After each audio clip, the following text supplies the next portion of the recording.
Good evening, Grammar Gumshoes. Welcome to the show.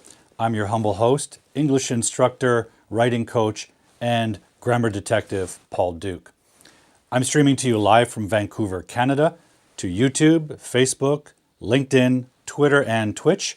So wherever you are, whichever platform you're watching from, thank you for joining me, and welcome to the show. Now, on this show, we investigate the mysteries of English grammar and answer your questions about it, so that we can solve these English mysteries together.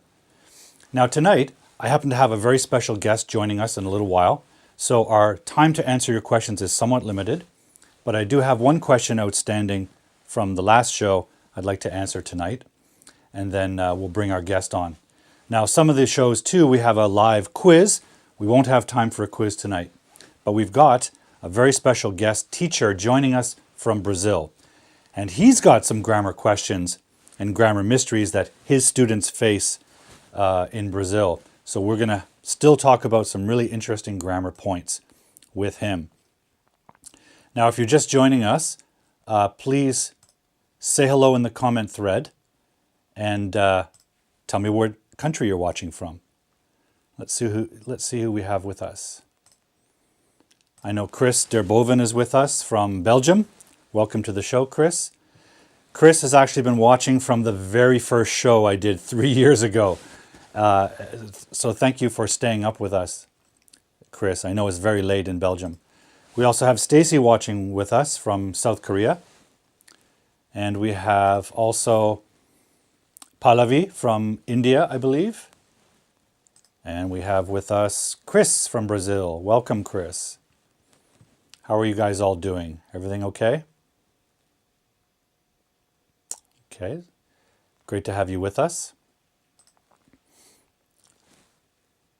Again, if you're just joining us now, folks, please say hello in the comment thread and tell us what country you're watching from. And we'll get to our special guest and some grammar mysteries very soon. We have Tirath watching from Nepal. We have Diego watching from Peru. Diego's in Peru. We have Carolina from Brazil. Ana Carolina from Brazil. Welcome, Ana Carolina. Nice to have you with us. It's always very fun for me to see where everyone's watching from and see all the countries that are joining us tonight. It's fantastic. And of course, you're all in different time zones, so I really appreciate the challenge. For some of you, it's early morning. For some of you, it's late at night. Either way, thank you for joining us. Hopefully, we'll have some very useful and informative tips for you this evening. We've got some very interesting grammar issues that face Brazilian students coming up soon. Anyone else joining us? What country are you watching from, everyone? So far we have Brazil, we have Peru, we have Nepal, we have Korea, South Korea, we have Belgium watching. Anyone else from a different country?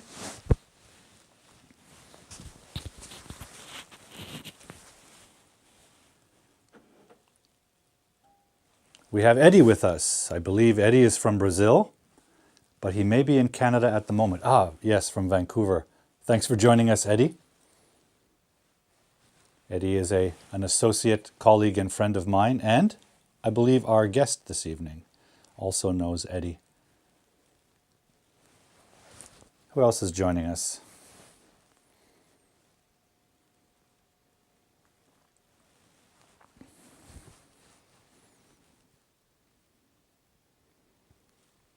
Anyone else there? Now, some of you may have joined me this morning because this morning at 9 a.m. I hosted another live stream together with my writing coach partners that I do a writing podcast with, two excellent writing coaches from the UK. And we streamed that live this morning at my time, 9 a.m. And I think Pallavi was there. Pallavi in India was there, yes. Maybe someone else. Well, that was a really interesting event. We talked about how to make your writing sound more natural in English. and we talked about it from 3 different perspectives. You can find the recording of that live webinar on my YouTube channel starting tomorrow. It's not prepared yet. Oh, Pallavi's feeling unwell. Well, I think you better get some rest, Pallavi. You can watch the recording of the show tomorrow once I post it. But thank you for joining. I know it's an odd time in India for you. And if you're feeling unwell, the best thing is to rest. So thank you for saying hi.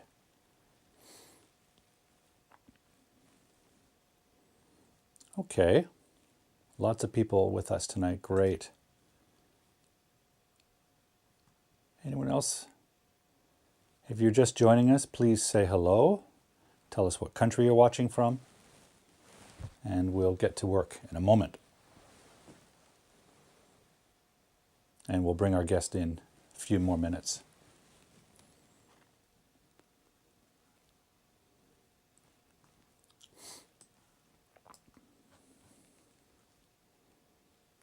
Okay, we have Maria joining us from Brazil. Welcome.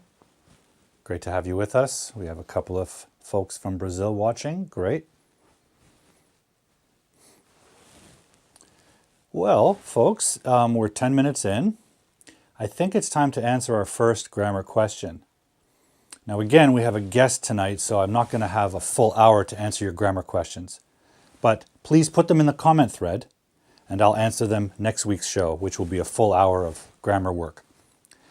And our guest this evening is also going to discuss some common grammar problems for Brazilian English learners. So we'll still have some useful information.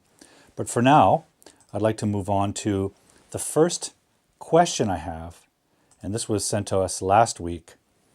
And this is the question. Why can we not use stative verbs in continuous form or progressive form? Now, in order to answer this question, I'm going to have to get my costume off so I get ready for action. Now, this question is a great question. Before we answer the question, we need to understand the difference in English between stative verbs and non-stative verbs, which are action verbs. So let's start with action verbs. If you think of an action, usually an action verb represents a physical action, like, for example, throw a baseball. Throw is a physical action. You can see it, you can do it, you can feel it, and it has an impact in the physical world. Speak is an action verb. Kick the football is an action verb. Eat is an action verb. So what are stative verbs? Well, stative verbs are verbs that don't represent an action. They represent a state of existence. Something that happens, but maybe you can't see it physically. For example, some of our people watching the show, I know you. I know you. But if you look at me, you don't see me knowing. You can't see that verb. It happens in my mind. Or something like, I like pizza. You can't see me liking pizza. You can see me eating it. That's a physical action. That's an action verb. But you can't see the fact that I like it. All you can see is the result. So verbs like, love, believe. If you believe something, that happens in your mind. You can't see someone believing it. For example, what am I believing right now? What do I believe? You have no idea. Although right now in my mind, I believe something. Right now I like something. But you can't see it. It's not a physical action. So these are the stative verbs. There's quite a few. And the question is, why can't we use them in continuous form? Like I just did a moment ago, I said, I am believing something. Really can't do that. Here's why. Let's make a little list of action verbs. What did I say? I said throw the baseball, kick the football, eat. What else did I say? Speak. Okay, those are action verbs. Single actions, right? If I take this baseball and I throw it, the action's over. It happens in a second. But I can repeat the action. I can do a throw many times. Why? Because I have more than one baseball. I have several. My room is full of baseballs. I like baseball. So I can throw and I can throw. And that action can be stretched across time. Right? So if we make a little timeline,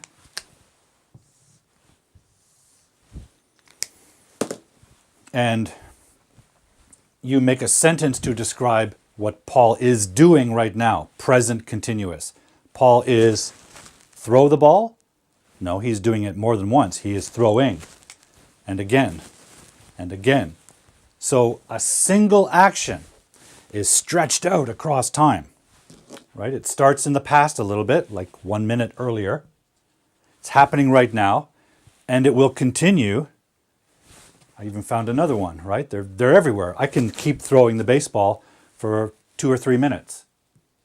So the action's happening now. It started a moment earlier, and it will continue into the future.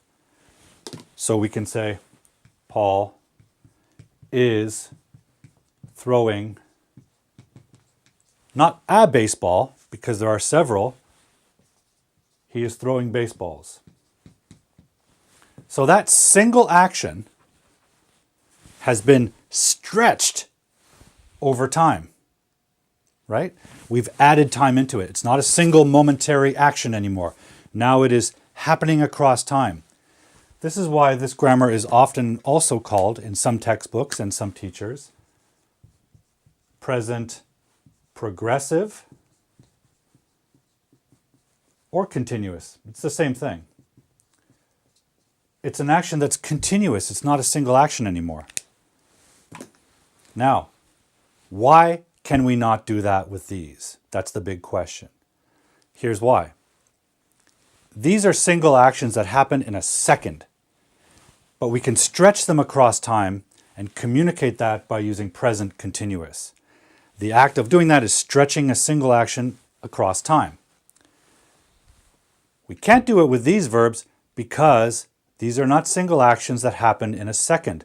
These verbs already have time in them. Okay? For example, there's someone here watching the show, Eddie, I believe. I have known Eddie for many years.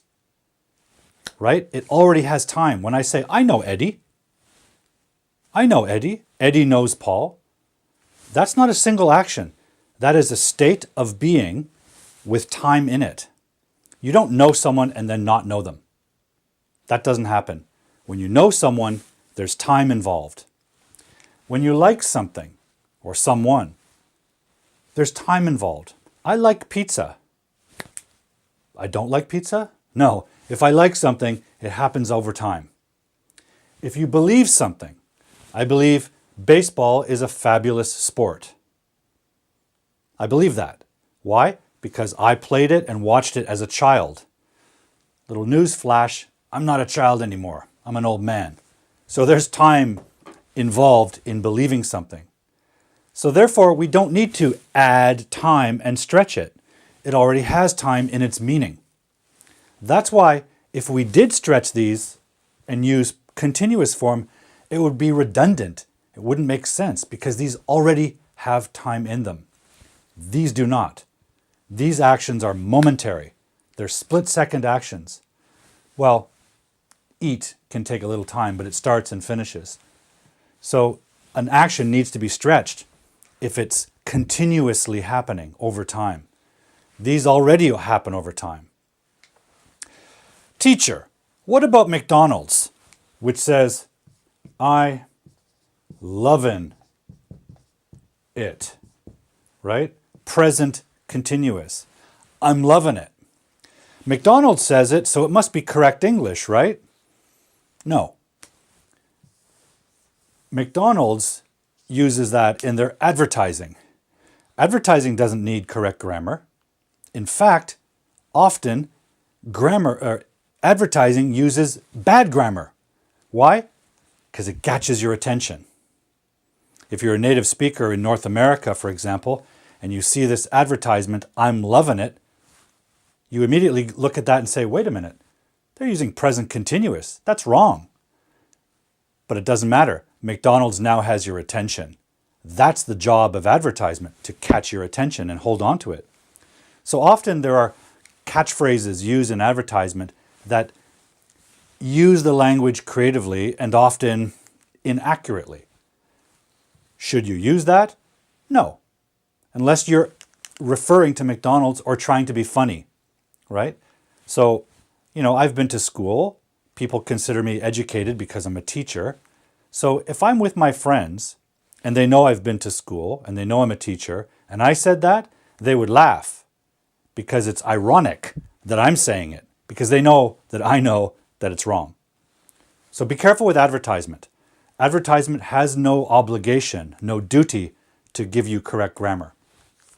But anyway, this is why action verbs, if they repeat or happen across time, like I am eating pizza, takes me 20 minutes, we need to stretch it using present continuous or past continuous or even future continuous. But the idea is to take a single action and give it time. That's what that line represents. Stative verbs already contain time in their meaning, so we don't need to stretch them. In fact, it's weird if we do that. For example, I'm loving it. Okay? Now, I suppose it is possible to love something temporarily, right? If you love something, it's possible that your love can end. However, if you're in a relationship with someone and you say, I'm loving you, it sounds temporary because the other hidden meaning of present continuous, it's an action that's happening right now, but the other aspect of the meaning is that it's temporary. It started in the past and it will end in the future, maybe 5 minutes, maybe an hour, maybe 2 years, but it has a temporary idea in it. So would it be appropriate to tell your new partner, oh, I'm so loving you? If someone told me that, I would say, why don't we end it now? Because you're telling me it's temporary, right? That's why we say, I love you, because that's more of a general fact, a permanent state. Okay, so be careful with this. Stative verbs don't need to be stretched. That's why we don't use them in present continuous. Okay, let me just quickly catch up with some of the folks here. Karen's with us. Karen's another fabulous teacher who's joined us recently.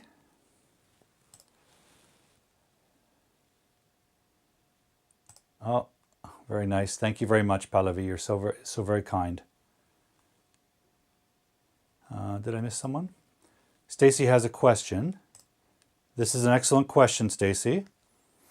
I am going to run out of time if I address it, though. So let me answer this question next week's show, okay? Or we can have a private conversation online during the week.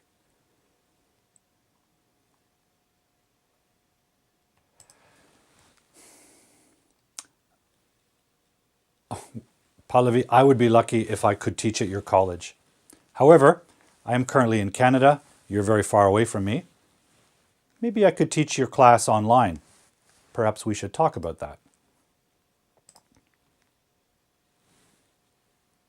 Yeah, absolutely. Karen, I agree 100%. I do too. I call them states of existence, states of being, right? They're not single actions. They require time. Nobody believes something momentarily. They believe something with time.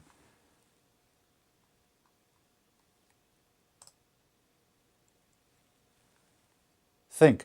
Yeah, okay, so this is interesting, Maria. Think can be a stative verb, but it can also be a single action. So we can say, I'm thinking about something, right? And again, if you use present continuous for that meaning, it is temporary, right? Like, I'm thinking about pizza right now. Sorry, guys, I should be thinking about you and your questions, but right now I'm hungry and I'm thinking about pizza. However, once I eat the pizza, I don't have to think about it anymore. It's temporary, okay? Think is one of those verbs that can be a stative verb, right? Like, I think baseball is a great sport. I have thought that since I was a child. So that think is taking place over a long time.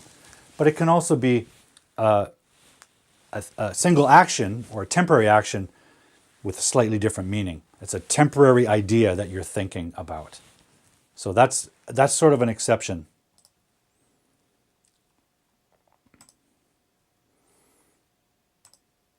Great. So again, Stacy, I'm gonna answer your question next week, okay? Because I'd like to bring our guest on now. Fabulous. Okay, ladies and gentlemen, it is time to introduce you to my guest for this evening. His name is Pedro Said. He's an English teacher in Brazil, and he and I have had some very, very interesting conversations lately.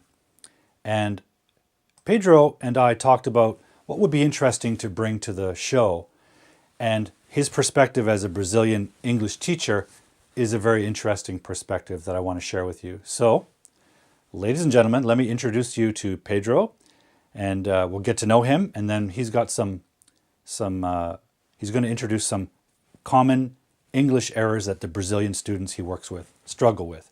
So, without further ado, ladies and gentlemen, my friend Pedro. Hi, Pedro, Hello, good evening from Brazil, and hello and how everyone. are you? I am great and very nervous. You're nervous. I am too. I'm always nervous. You know what the best thing to do when you're nervous is? Hmm, Do what something. is it? Take some action. Do something. I get nervous before this show because I'm worried about all the things that might go wrong, technical things. But the minute I start doing the show and speaking and seeing the audience, I forget about my nervousness, right? So the best thing to do is do something, take some action. So Let's let's do it. talk. Pedro, welcome to the show. I'd like to Thank you. share you and your experiences with our audience. So let's go back to the beginning. I want to know a little bit about your upbringing, where you're from, what you did as a young person, and get us to the point where you decided to become an English teacher. Why did you decide that? How did you go into that career? Can you share that with us? Of course. Well, I was born in São Paulo, Brazil, and I have lived my whole life here, and I'm still here. And I have always been fascinated by video games, and that's where actually I got in touch with the language, with English, because hello, Pallavi. Nice to meet you. And well, since I was a lover of games, um, I got so interested in trying to understand what they were saying. Like, what should I do here? What should I do there? You know? And by the age of 10, my mother put me in English classes, right? And that's when I started studying. And I fell in love with the language, Hmm. actually. And then it was very interesting the process because I was so into the language that I after some time I started to try to think in English, you know. So when I was in the middle of the street, I used to kind of think of objects that I used to see, in the middle of the street and try to reproduce and to think of them. Okay, how can I say this in English? Exactly. Like cars. What am I doing? I'm walking. Where am I going to? And I started to, since I had contact with video games like almost every day, I could practice somehow, right? And it's very interesting because as a kid, I wanted to work with games.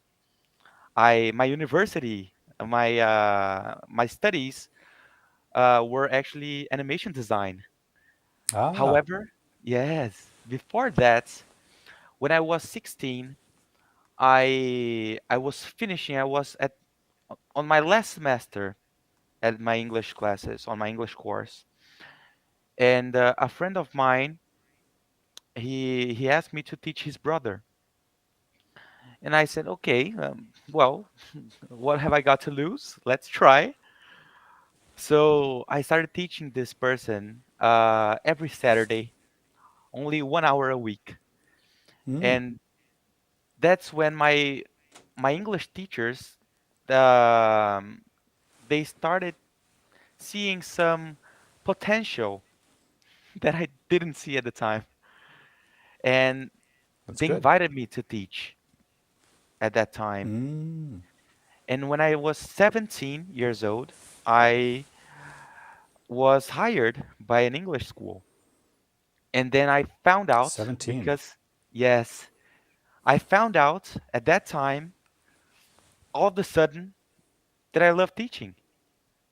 And Wow. since then, I started studying even more about the profession, the occupation, and all. And then I started teaching and never stopped, even after my university. Wow. What sort of students did you start teaching? Were they children? Were they teenagers or adults? My Who were first your first student, students? my first student was a teenager. He was 17, and I was 16 years old. My first private student. And at the school that I used to work, I could teach kids, but mainly teenagers. Actually, I have a story because on my first day, since I was a teenager and my all my students were also teenagers, I did this. I sat, I arrived earlier without my material. Actually, I put my material in a chair and I sat on in a student's chair and I waited there. The students started coming. They sat down and then they started asking, "Where's the teacher?" And I was like, "Yes, where's the teacher? Where's the teacher?" And then when everyone was there, I stood up and said, "Okay, let's start." And they were like, Nice. "Sit down." And no, I am teacher Pedro. And then I put my name on the board. And they were like, That's great. "What?" They were all impressed because they were all my age. That's a great way to start and immediately keep them surprised and energized. That's lovely. Yes, it was a very good experience, and it's when all That was your started. first class. Yes, I was very nervous as well. Sure. When did you stop being nervous? Once you began teaching? Actually, after some time, because when I think that's for every teacher, and students don't believe when we feel that. I don't know if you feel like this as well, but Of at the course. beginning, I didn't feel confident enough. Like, am I really good enough to be here? Like, and I was just a teenager. You know, should I be teaching? Will people respect me? Will my Yeah. students respect me? Because I was a teenager. I was of the same age of my students. But when I started feeling that respect, I started to feel a little bit calmer. But up to this date, I still feel a little bit nervous when I meet new students. Like, Yeah. whoa, my God, what will they think of me? I'm still young. Yeah, you're asked if I feel the same way. I always feel nervous before a class, before a new student, even before I work with students I've been working with for years. One gentleman, a Brazilian professional that I work with every week for the last 4 years, every week before I meet him, I'm somewhat nervous. Not about who he is, but whether or not I'm nervous, whether or not I'm going to be able to help him that day, even after 4 years. I remember my first class at a language school. I happened to be in the building that day just to study in case I was new and I didn't have my own classes yet, but I wanted to be ready, so I was studying all the materials. And the director asked me, "Can you go and teach this class?" And I said, "Sure. When? Which day?" And she said, "Now." Oh And then God. she warned me. She said, "There's a boy in that class, a young man in that class, and he has failed the same class 4 times in a row. He just doesn't Wow. get it, and he's very upset, and he doesn't trust any teacher to help him. So don't worry if he gets upset and the class doesn't work." And I thought, "Oh, that's an interesting challenge." And I thought, well, I have nothing to lose. So I taught the class, and sure enough, that boy started asking me questions. And I said, wow, great question. And I answered the question as best I could on the board. And he told me he understood for the first time. Look at And that. suddenly I felt like, wow, maybe I can do this, right? Maybe I am a teacher. And that was it was a great experience, but I was terrified at first. But when that student told me that he appreciated it and he finally understood the topic, I felt confident, right? Of course, the next class I taught, I was terrified and nervous all over again. Fair enough. I know the feeling.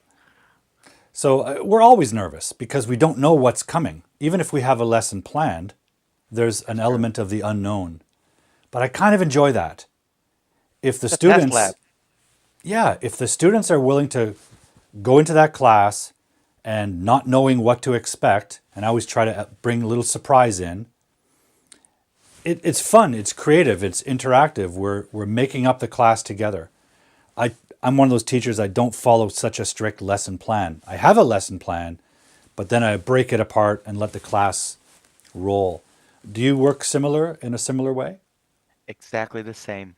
I think it's the best way because we also, when we do this, we kind of open our classes to chance, Yeah, no, great way to put it. because sometimes the way that you prepared doesn't work Yeah, with one student, yeah, and this student is there for you, and you are there for the student. yeah, So you have to find another way somehow to explain to the student to make it clear. It's your challenge now, and now yeah, your whole lesson plan has changed. absolutely. So Pedro, now you have several years experience teaching. What sort of work are you doing now? How are you working in a language school? Are you working in a from home online? What sort of teaching are you doing now? Actually, Paul, nowadays I have just started a new challenge of my life, in my life actually, right? I have recently left a company that I used to work with business English, and now I have taken the courage to start my own business, to Great. start my own classes. Why not? So I have recently started a project of trying to reach out companies that wish their employees to study and learn English, mainly multinational companies. So I am on this challenge to close some deals and help people in those companies to learn how to communicate in English, to Hmm. convey their ideas to their clients. You know, so it's my challenge now, and Yeah, it's what I'm doing right now. that's great. I think that's a great way to do it. I've done something similar. I left a language school and I've built my own tutoring company. You're in a great position to do that. It takes time to build your student enrollment. It takes time to build your reputation and your True. profile, using social media or whatever, however you promote your service. Takes time, but when you do it, there's no real limit to how many students you can work with, how much money you can make, etc. You determine more of that. You're not relying on a company, and you have some freedom because you work by yourself or maybe a small team when your company grows. So I'm really proud of that. You're a young Thank guy, so you can take such a risk and you can go through the ups and downs. I'm an old guy and I did it, and if I can do it, you can certainly do it. So I'm very proud of you for taking that risk and going thank for you. your dream. I'm sure it'll Thank you be very great. much. Thank you. Pallavi says, amazing. I believe Thank you she's very much, referring to Pallavi. you. Well, Pedro, I'm interested in sharing something with the audience here, which is you have a great, unique perspective on what the Brazilian student experiences. So you and I have sort of assembled a little theme here, and we're going to ask you to present what you believe are the 5 most common problems, grammar problems that your students face, right? Let's do it. Are you ready? Yes. Thank you. Okay.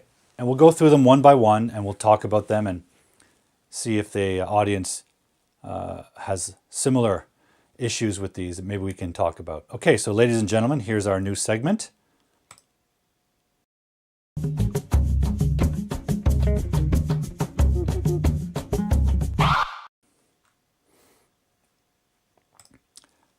Before we get going, Pedro, I just have a comment here. Yeah, you started teaching at 17. I think Pedro has a knack for language. He has a natural talent as well as hard work and study. It's pretty unusual to be a teacher at the age of 17, wouldn't you say, Pedro? Yeah, it's true. It's true. But I have to tell you that it's a lot of hard work. And there's no, I think there's no exact age to learn English, you know? True. So don't let this let you down, you know? Yeah, It's never too late, and never too late. everyone has their own time. So Absolutely. keep doing it. Yeah, I agree. Takes time. It takes different amount of time for each person. Everyone's an Yes, individual. It's not very helpful exactly. to compare. So Pedro, let's get to point number one. Point number one that you believe is a common problem for your students is this grammar issue. Present perfect versus simple past. Can you tell us about that?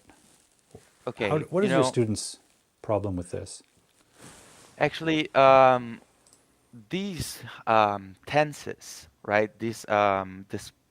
They talk about the past, right? These verb tenses, they both talk about the past, and that's very confusing to students. So I think that there is a great problem here because most schools and English schools they have um, a time, a close time to finish, to start and finish their subjects, their contents. Right. Usually one semester. So this is a very complex subject. But unfortunately, when we are in a school,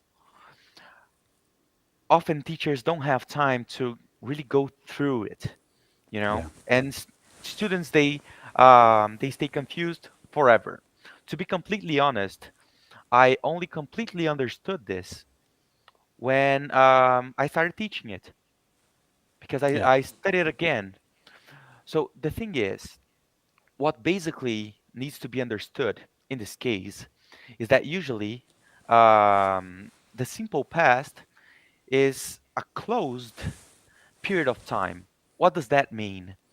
It means that we are eventually going to specify when that happened, when that Yeah. action happened. So I studied when? Yesterday. Yeah. Or Started I and went to the finished in the mall. past. Exactly.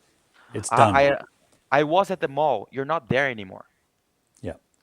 However, when we use present perfect, we don't necessarily need to specify the time, and that time is not necessarily over, finished. For Yeah. example, I have been to a lot of places today.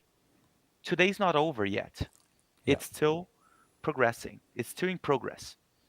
Or I have been to many countries in Yeah. my life. When exactly? Not important. Yeah. My Yeah. experience. Yeah. Yeah. I can see how that's very confusing for students, right? One thing I would add about this is that if we look at a timeline, where are we here? When you use simple past, you have to either say or the other person needs to know what time you're talking about, like yesterday, the specific time in the past, or when I was a child. It's isolated to the past, and the action happened in that at that time, and it has no relationship to the present. If this is the present, present perfect is very different. Present perfect is not really talking only about the past. It's talking about the relationship between the past and the present, the connection. In fact, in grammar, perfect doesn't mean beautiful, it means finished, right? Like this circle is not beautiful. Sorry, this circle is not beautiful because it's not finished, it's not complete. But if it's complete, it happened in the past, right? It's done. So perfect really means past. Therefore, this grammar actually means present past linked. It's a way of communicating what the relationship is between a past action and the present. So if you have a camera, present perfect is not looking at this moment in the past, which is why we don't need the past information. In fact, we're not looking at the past information. If we have a camera, we're looking at this. We are actually looking at the present. You're referring to the present and its relationship to the past. So you mentioned, for example, experience. Like, I have visited, let's say, Canada. I have visited Canada. Look how that sentence starts. I have. The start of the sentence is talking about the present. Subject, verb. I have. Well, what do you have? Well, I have a pen, right? That's obvious, and that's in the present. But then you have another verb, the past participle, and you have that past action. But you have it right now. Where do I have that past action? I'm holding it right now. I'm holding it in my memory. Right now, I have my experiences. They're in my memory right now. So present perfect there's a fancy word called focalization. Like, what are you referring to? What are you looking at? I like to use the idea of a camera. The camera takes a picture of that sentence. What does that look like in a picture? Well, it looks like what's happening right now while Paul is walking around carrying an experience, right? I have visited Canada. It's still in my memory. And by the way, if I lose my memory, I can't use present perfect anymore because I don't have it anymore. But someone might say, Paul, you have visited Canada. No, I haven't. Yes, you have. You visited in 2010, for example. They're going to have to tell me what happened. So present perfect can be very confusing, but it's important to understand that it means it's expressing the relationship between the past and the present together. Why do we need that? Because as human beings who can remember the past, we know that past actions affect our present, right? I have recently had knee surgery. Some of you know this. It happened 2 months ago. The action happened, the chop, the doctor chopped up my knee 2 months ago.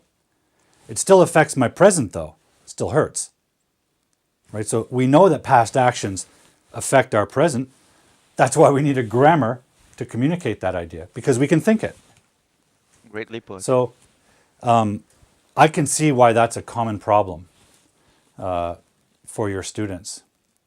But I'm sure, because you're such a good teacher, Pedro, once you explain it, once you practice it with them, they get it and they start using it. For sure. Pallavi says, I have difficulty in the past tense. One thing to remember, Pallavi, is that you have to know the time in the past to be using past tense. Like Pedro said, if you say, I studied, the first thing your friend wants to know is, really? When? Right? So you need to say it, or you need to already understand it in the context. Okay, Pedro, that's one. There's got to be others, right? So what can you tell us about number two? Ooh, that's a challenging one. That was another one that I only really learned when I was teaching it. That something clicked in my mind. What do your All students right. struggle with in this topic? Okay. I think past perfect is quite complicated, even for advanced levels, because it's completely hard to understand that past perfect is only a past action that happened before another one. They are connected, but in the past. So, what is very I I'm used to working with a timeline in this Yeah. when I teach this. I think visualizing it's better. Is better. Yeah, I agree. So it's quite difficult to understand that how can two actions in the past work together and how can they relate to each other in the past? So is it like a present perfect but in the past? Quite like it, but at the same time no. Hmm. So it can be very confusing for learners. And Yeah, at the beginning, it was quite challenging to teach it. right. One thing I would suggest is reminding them what I told you earlier, that the word perfect does not mean beautiful in grammar. It means past, Hmm. right? And if you can understand that, like I used to have a little sign, perfect equals past. I just stuck it on the wall so they would remember that. If that's true, if perfect means past, what's the name of this grammar? Past, past, two pasts. Now we just talked about simple past, and we said simple past is a single action at a specific time in the past, like yesterday or last week. Let's say yesterday. Well, if this grammar is called past past, that must mean there's two actions, right? Past, past. And the past perfect one is the earlier one. Now, why do we need that? Well, if two actions happen both in the past, and by the way, no relationship to the present. That's why there's no present in the name. If two actions happened in the past, we need to know which one happened first, right? So there's two ways to do that, right? Let's imagine we have a sentence like, when I saw you yesterday, comma, I had eaten pizza, right? And so now we have a simple past action, and we have the past perfect, past past. Which one happened first? Clearly, saw happened second, and past past happened earlier, right? Now, the beautiful thing about this grammar, Pedro, is that this action always happened first. We can Exactly. change the sentence around. We can say, I had eaten pizza when I saw you yesterday. And the person will always know that this was the first of two actions. Exactly. The other thing that's cool about this, once you establish the simple past action, you can have more than one of these. You can say, I had eaten pizza. My mother had, well, we can't see that, I guess. Let me just shrink the screen a little bit. Sorry, I'm going to squeeze you off. All right, my mother had called me, period, right? Pedro had visited, and my dog had, I don't know, slept. This is often used in storytelling. Once you establish the main simple past action, you can have a whole bunch of past perfect actions. And they all happened before saw. So when I saw you yesterday, what was already true? Well, I had eaten pizza, period. My mother had called me. Pedro had visited, comma, and my dog had slept.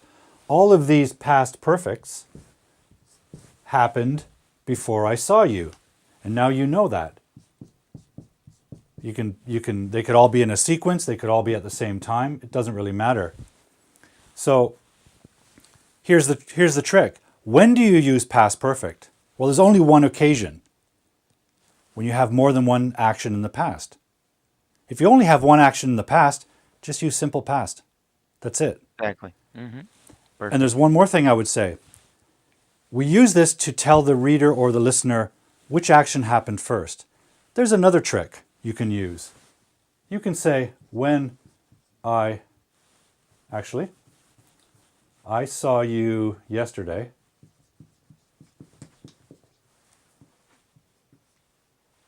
I ate pizza. You can use simple past if you use one of two magic words. Before or after. Because we use past perfect to tell us which verb happened first. That does the work. That tells us which happened first. Before I saw you yesterday, I ate pizza, comma. Or I ate pizza before I saw you yesterday, right? Or I saw you yesterday after I ate pizza. Before and after tell us which one happened first. So if you use one of those magic words, you don't need past perfect anymore. It's redundant. It's an extra word, right? It's past perfect needs 2 words. So that grammar is often used when people just need to use simple past. If you're just talking about one action, use simple past. Does that make sense? It does. Okay, let's look at number 3. The number 3 most common error in Brazil, for your students anyway. This one is great. I'm just going to clear my board. What can you tell us about your students' struggles with this? Okay, this is a very common mistake because of one thing. And this specific thing is that in Brazil, here in Portuguese, Brazilian Portuguese more specifically, I can say about the Portuguese of Portugal, but is that there are and there is and have are the same verb in Portuguese. That is, Okay. they have the same meaning mostly. So for both occasions that are different in Portuguese, we use the same word. So let's imagine that we could use have for both situations. An example that I can give you. The correct is to say that, for example, there is a person on the street. So the person is not yours. You're talking about the existence of this Yeah. person. There is a person on the street.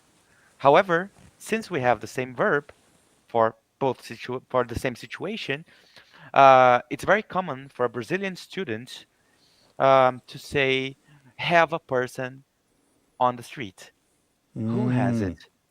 Yeah. No, but so it's very complicated, and this mistake carries on to advanced level if you don't treat the cause, you know? Yeah. So it can I be very often complicated. I often tell advanced learners they're in a moment of crisis where their English can go really well or it can go badly because when you're advanced, you're able to have free conversations and write and read and easily communicate. You no longer stop and think about the grammar. You're just chatting with your friends. That's great. The problem is, if you have some little grammar weaknesses or little things that you never really understood, and so you avoid them or skip over them, or just you have a habit of doing it wrong, it can fossilize. It can stick Hmm. with you because you're not stopping and thinking about grammar anymore, and you're probably not doing grammar practice at home. So if you don't fix it, it's going to stay there forever as a bad habit. So for advanced learners, it's a really good opportunity to go back and look at the beginner stuff again. Go back to the whatever weakness you have, go back, fix it so you can move forward with your fluency, which you already have, but then make it more proficient. So Exactly. I can see where this is a common mistake because is or are expresses just basic existence. Now that's a small word. Sorry, be verb is a very small word, but it kind of explodes with meaning so much so that Exactly. philosophers have written huge books about being. But have implies the idea of possession, right? Like I have a pen in my hand, I'm holding it. Or I have an experience, I possess an experience in my memory. So I can see the confusion if you have one verb for both meanings. That's tricky. Very challenging. Yeah. And that's an example of how your native language can interfere with learning English because you're applying the structure of your native language to the new language, which has different structures. So that would be like me coming down to Brazil to visit Pedro. Hey, Pedro, what's up? Let's go play football in the park. And we go play football, but I want to play with baseball rules. That would be strange. And you say, Totally. well, Paul, you're in Brazil. We play football with football rules, no hands. You have to use your head and your feet. And I say, yeah, I don't care. I use baseball. Let's play baseball rules. That's what language interference is like. It's like the rules of your native language and you're using them in the new language, Excellent probably not example. going to win that game. I'm probably not going to play well in the football or soccer match using baseball rules. You guys will probably laugh and kick me out. But that's what happens with languages, right? It's true. Yes, exactly. Pedro, what's your number 4? Let's see. My favorite, my baby. It's what I emphasize to my beginner students. I always have to do this. Always, always. Because unfortunately, mostly students that come from schools, to be honest. Because schools they just teach and okay, let the students be, but it's very complicated. So imagine that we have a single structure for the pronouns I, you, we, they, but there are what I call the three different ones: he, she, it, that for some reason, someone in the past thought that it'll be a great idea, it would be a great idea to make them different. And Brazilian people get so confused for it. Yeah, It's very hard because when you start to speak a new language, or let's talk about English specifically. Um, you want to after some time, you like you said before, Paul, you start to speak naturally. yeah, So we don't think a lot before saying something because it's something that it's almost natural for us. And that's where the problem is. Because most of the time, the Brazilian people, they don't use the third person because it wasn't, or teachers didn't spend enough time in the subject. So they right. start to say he work, he do, He or do. Yeah, she study, she go, because it's natural and they're just speaking and they kind of throw this up, without yeah. thinking.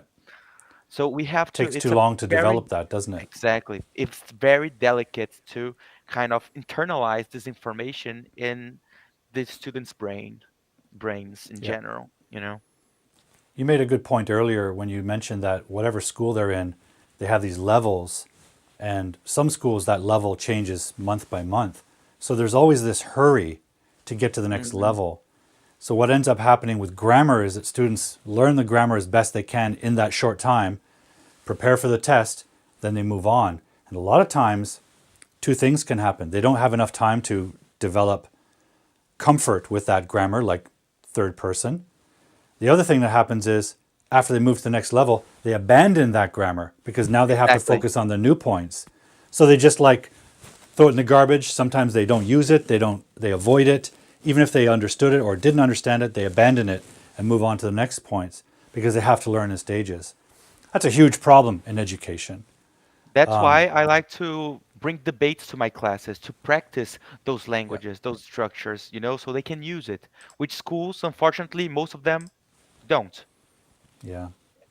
School system could do with some reform. Pedro, we have a guest with us, not a guest, but a viewer. His name is Anish. He's a friend of mine in Toronto, Canada. He runs a Excellent. program called On the Spot. And one of the things he does is he brings students out into the city. There's no classroom. They go out in the city and they use their English to communicate to strangers. So they have Nice. lots of time to absorb these patterns and practice them and integrate them. Very different than a language school we're talking about that has levels that you have to progress to and get a test for. And you learn grammar 1 month and then the next month you're learning something different. And it's like a sequence rather than integrating what you've learned and bringing it up with you. Interesting. Like a lot of schools are structured like stairs. Hmm. I think we should structure education more like a spiral. And as we progress, we're bringing up with us what we already have learned and using it and integrating it. I believe Anish does that with his program. So Excellent. there, there, Congratulations. there, there is hope for education. We all hope so. Yeah. But the challenge, I mean, in fairness to educators and school owners, the challenge for them is to get the students moving through, we can call it a conveyor belt or a factory style. I don't think that's entirely fair. They're trying their best to make the students progress. And for the students to see that they're progressing is important so they don't get discouraged, right? One of the things that you can do working privately with your students is you can focus all your attention on them, and Perfect. you can clearly show them their progress. So you kind of don't need levels, right? Exactly. With my students, I don't have levels, but once in a while, I'll remind them, I'll show them, let's say, a piece of writing that they wrote last year, and we'll compare with what they're doing today, To and they show can their see the evolution. difference. They Hmm. don't need quizzes. They don't need, badge level number 5. They can see Tests the, in general. yeah, yeah, and that's something you can definitely use in your practice. Okay, this is the final big number 5 common grammar problem for your Brazilian students. Let's see what it is. Ah, In, at, and prepositions. on, Tell me about your student struggles with this. especially for locations. Well, the problem is, again, in our mother language, we basically use in, at, and on for almost everything as the same expression, as the same preposition. So it's very hard to differ. And to be completely honest, um, some expressions and some prepositions we use wrongly, even in Portuguese, because it's complicated.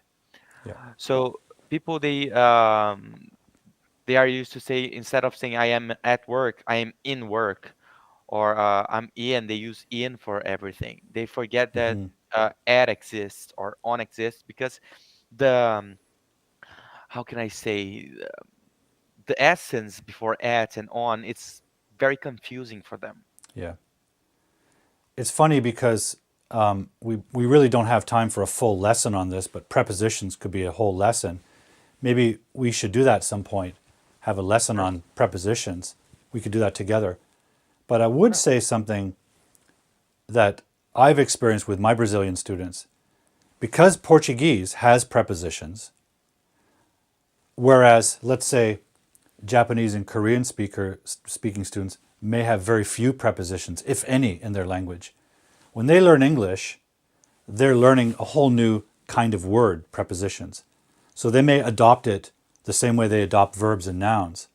It may be more of a smooth process for them. For a Hmm. Brazilian student, it may make it more difficult because you have prepositions, but they mean something different and they're used differently than in English. So when you're learning English, again, you're bringing the baseball rules to the soccer game. And there's a clash there. So I think Brazilian students have a disadvantage because of the prepositions in Portuguese, whereas Brazilian students may have some advantage because we share some of the Latin root words with English, Portuguese, French, Italian, and Spanish. We share a history with the Roman Empire and the Latin language. So, for example, there's a lot of vocabulary that Brazilians know in English because it's almost the same word. Hmm. For Asian students, that seems like an advantage. But I think the prepositions are clearly a disadvantage for the Portuguese first language student. Yeah, and there's no simple answer for it. There's a complicated answer, and there's practice. Exactly. A lot of practice. Yeah. Now around the internet, you can find charts like this that you can just memorize, right? Using at for time, in for time, on for time. Those are pretty stable rules, let's say, or patterns. They're pretty consistent and reliable. The internet's full of graphics like this you can download and just work with it and memorize it, right? Doesn't Yeah. explain the logic behind it. And once you start using prepositions not for time or location, but for other objects, it can be more complex. But again, maybe we should have another show together and just devote it to prepositions. Do you think Let's that do would be it. helpful for your students? Completely. Okay. We're going to run out of time in a minute, Pedro, and my legs are going to collapse. So I'm going to take that off. And let's talk about where people can find you. Let's do it. So how can people get in touch with you? How can Brazilian students get in touch with you or companies if they want to work with you? Well, there is my Instagram that is right after my name here, right below. In the There's yellow? also yes here, right here, Okay. Yeah. right. So Paul just showed some information of my classes. I work with 30-minute classes, which can be very helpful every day. So students they can have this contact with English every day, 30 minutes a day. So 4 times a week, you know. Great. So there is the English version and the Portuguese version for Brazilian and international students. And also Great. my LinkedIn. You can find me on my LinkedIn with my name Pedro Said, Okay. right? With the And same we'll, picture that is right here. yeah, look for that handsome guy with the beard. Thank you. We'll also put all your links in the description box under this video when it publishes on YouTube tomorrow. I'll make sure all your links are there for them. Thank you. Pedro, would you, if someone came to you from another country, like because you work online, you can have students from all over the world, and clearly Yes, your English is excellent and they can understand you. Would you accept students from other parts of the world? completely. Yes, of course. Have So you had the if you chance to work with other students from different language groups? well, not internationally yet, but I do have the knowledge to do it. So I Yeah, have studied some techniques to also help international students. So if you are willing to improve your language or even learn from zero, I can sure help you. great. Okay, we have Pallavi says amazing. Thank you so much. Thank you, Thank Pallavi. you. Well, Pedro, thank you very much for joining me on the show tonight. Any last thoughts for Pedro? Any questions, guys, for Pedro before we say goodnight? Anyone have questions or comments for Pedro? Let's see. Let's see. We have a few minutes left here. Maybe they're too shy. Language learners tend to be shy, right? It's true. But you know what I always tell my students? I tell them, I understand you're shy. Guess what? I'm shy. And if we're all shy, that means none of us are shy. So let's be shy together. How did you learn English? Very good question. Well, mostly, to be completely honest, playing video games. It's where I got interested, and I started looking for words and expressions um, that I didn't know. So it was playing, getting in touch with the language somehow, and also You know studying what, it as Pedro? well. It's interesting. I had a student here in Canada with me, and he also had excellent English that he learned from video games. He had never studied in a school, but he had this fantastic English, and he said he got it from video games. His English was so good after he graduated from my school program, he stayed with me as an assistant, a voluntary assistant, and helped me mark Wow, papers and quizzes and everything. He was fantastic. And everyone, that's awesome. they just couldn't believe how good he was from video games. So, guys, it seems like video games are a great way to learn English. The key seems like they're the key. So, when your mother says, stop playing video games, you can say, Mom, it's educational. Learning. It's true. Great. Well, Very good. Pedro, I think it's time to say goodnight. So, thank you Thank you for for joining me having this me. evening. Oh, it's my pleasure. And thank you for sharing your story and your insights with our viewers. I'm sure they appreciate it. Oh, I Pallavi don't says, like I it. don't like games. That's That's okay. no problem. If you watch series, if you watch movies, if you like music, it can also help a lot. Yeah. It's all it's all helpful in one way or another. It's true. Okay, Pedro, let's say goodnight to everyone. Thank you for joining the show, everyone. Thank you for allowing Pedro to share his experiences with us. Thank you, everyone. Thank you, Pedro, for joining us. Thank you. So let's meet here again next Friday, 5 p.m. Pacific time, other times wherever you guys are. Thank you for joining the show, and I'll see you next week. Pedro, take care, and bye for now. Bye, everyone. Thanks for watching tonight's show. If you have an English grammar question, an English mystery, contact me on social media and send me a video of you asking the question. I'll investigate it on a future show. And don't forget to subscribe to the channel and hit the bell button to get all the updates about videos and events. If you're feeling generous, you can also donate to the production costs of the show at Patreon or Buy Me a Coffee. Finally, until the next time I see you on Hardboiled English Live, I want you to keep learning English. Stay healthy and stay cool.